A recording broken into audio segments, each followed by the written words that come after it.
Salut à toutes et à tous, comme promis lundi dans la vidéo des 3 premiers épisodes de La Roue du Temps, présentation sans spoilers puis critique des 3 premiers épisodes, je vous l'avais dit, on se retrouvera tous les vendredis pour les épisodes suivants, à commencer donc par aujourd'hui avec l'épisode 4, 100% spoilers pour le coup, et pour ceux qui ne veulent pas suivre chaque semaine, sachez que la dernière vidéo, celle sur l'épisode 8, il y aura une partie sans spoilers sur l'ensemble de la saison. Tout de suite, c'est parti, La Roue du Temps, épisode 4, 100% spoilers. On va parler de tout ce qui s'est passé dans l'épisode, tout ce que j'ai aimé, juste après le générique.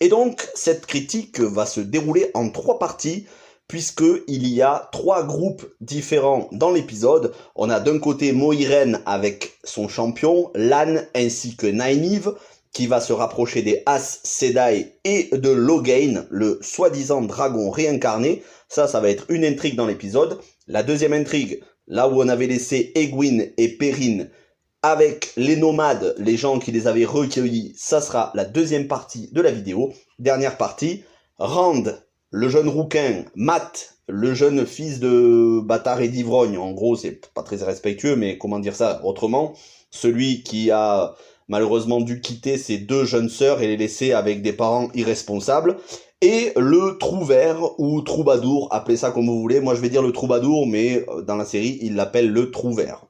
Ça, c'est le 3e volet, en tout cas la 3e partie de l'intrigue. On commence donc avec Mohiren, Lan et Nynaeve. Je vous avais dit que Nynaeve, c'est celle dont on pensait qu'elle était morte au début de la série, et dont on s'est aperçu qu'elle était bel et bien vivante dans l'épisode 3.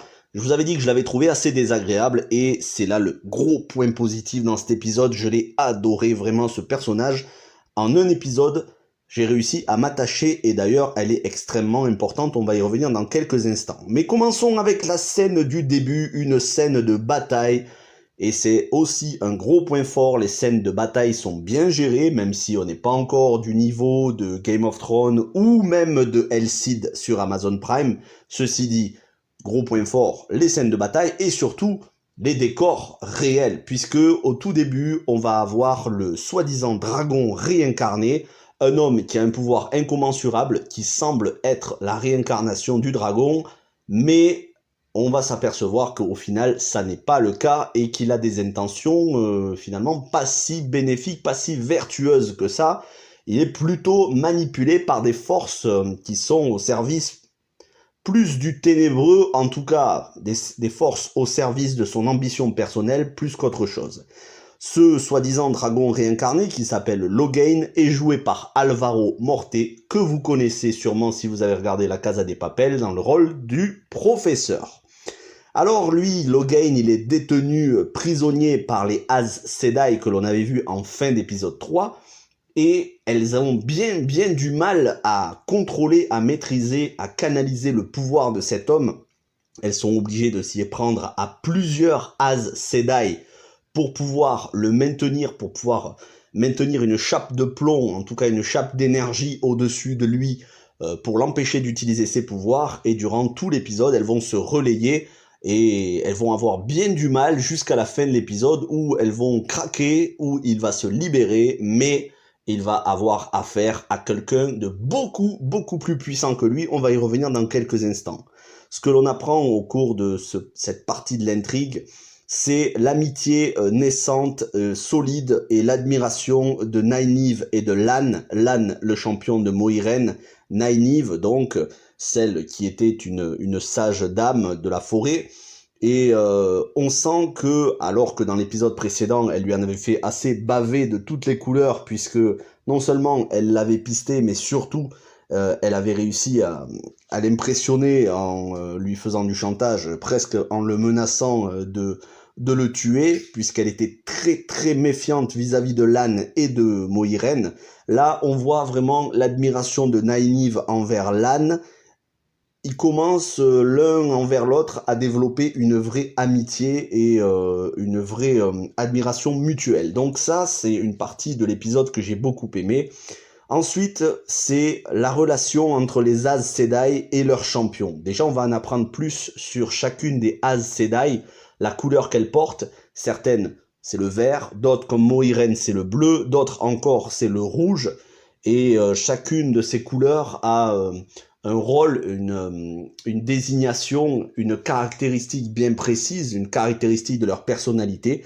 Et on va apprendre un petit peu plus sur la relation qui unit une Aes Sedai et son champion, une relation intime qui va au-delà de la relation conjugale ou de la relation parent-enfant, où on sent que le champion ressent la douleur lorsqu'il perd son Aes Sedai et pourquoi ils se mettent au service des Aes Sedai, à savoir pour l'honneur. Donc ça, c'est, encore une fois, on voit que c'est un aspect du scénario qui est creusé, qui est travaillé. Et puis, on a cette fin d'épisode. Cette fin d'épisode qui est épique, avec Nynaeve qui révèle son véritable pouvoir. Est-ce que, au final, elle est le véritable dragon incarné? C'est ce qu'on pense à la fin de l'épisode. En tout cas, c'est ce que l'on peut apparemment deviner sur le visage de Mohiren. Mohiren qui ne se trompait pas en disant que ce Logain, ce soi-disant dragon réincarné, était un imposteur. Et que lorsque viendrait le véritable dragon réincarné, avec tout le pouvoir qu'il a, il ne ferait pas le poids. Et c'est le cas, puisque en fin d'épisode, il y a un rebondissement dans la bataille. Une Aes Sedai se fait tuer, son champion ressent sa douleur, il veut se venger. Ça cause la libération de Logain du pouvoir canaliseur des Aes Sedai. Il arrive à se libérer, il tue... En tout cas, il blesse grièvement énormément de personnes, y compris Lan, qui est en train de pisser le sang par la gorge. Et c'est là que Nynaeve, qui s'est beaucoup attaché à Lan, explose de rage et lui ne fait pas un péno, il se fait rétamer. Et c'est là, scène épique, où toutes les Aes Sedai se mettent à le maîtriser et lui arrache son pouvoir et le condamne en gros à devenir quelqu'un sans aucun pouvoir et sans aucune influence et qui ne soit plus donc ce soi-disant dragon réincarné, imposteur. Donc gros point positif pour la fin de l'épisode, en tout cas c'était épique, j'ai fini l'épisode, c'était vraiment un régal cette fin d'épisode. En parallèle à ça, comme je vous disais, les deux autres arcs narratifs, Egwene et Perrin, même si c'est moins important, d'abord on a Perrin qui va être méfiant vis-à-vis de ses nomades, il va chercher à les comprendre, et puis il va discuter avec la chef de ses nomades et s'apercevoir des intentions totalement pacifiques. Ce sont des gens qui ont vraiment des intentions nobles, qui cherchent à s'éloigner de toute violence physique et qui cherchent aussi à porter la paix dans le monde en n'utilisant pas d'armes, en n'utilisant aucune violence. C'est l'héritage qu'ils veulent laisser. Donc on sent Egwene et Perrin qui sont entre de bonnes mains dans ce peuple de nomades. Et enfin, le troisième arc narratif qui, lui, est extrêmement important aussi, c'est celui où on a Rand, Mat et le troubadour. Eh bien, on a Rand qui est d'abord méfiant vis-à-vis du troubadour, ou du trouvère si vous préférez. Il se dit que peut-être c'est un suppôt du ténébreux qui joue double jeu, mais lorsque Mat se met à être possédé par la force qu'il a contaminée lorsqu'ils étaient dans la cité, dans le deuxième épisode, dans la cité dont j'ai oublié le nom, eh bien lorsque Mat commence à être possédé et à attirer les forces du ténébreux, le trouvère raconte à Rand qu'il a eu un neveu qui avait eu le même problème et que malheureusement Mat est un petit peu condamné à devenir un suppôt du ténébreux et qu'il va falloir y remédier et qu'ils ne pourront pas le raisonner trop longtemps. D'ailleurs, à la fin de l'épisode, Mat, en étant possédé par justement cette force, attire un sans-yeux, ils sont obligés de fuir. Rand, très clairement, le troubadour, le trouvère, lui dit qu'il sera à leur côté pour les protéger autant qu'il le pourra. D'ailleurs, il sait très bien se battre. Rand met donc sa confiance en ce troubadour. Il se trouve que les deux vont vouloir aider Mat.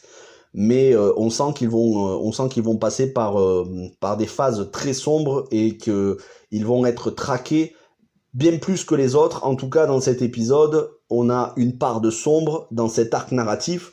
Et donc, comme je vous disais, pour résumer cet épisode, les scènes de bataille sont excellentes. Les décors naturels, que ce soit en château fort ou en forêt, là aussi, rien à redire. Les pouvoirs des Aes Sedai, maintenant, sont clairement visibles. Les sentiments des Aes Sedai et de leurs champions, c'est développé. On apporte une dimension psychologique. Et enfin, les personnages, les jeunes personnages, donc que ce soit Perrine, Rand, Mat, gagnent en épaisseur psychologique, ce qui n'était pas forcément le cas durant ces 3 premiers épisodes.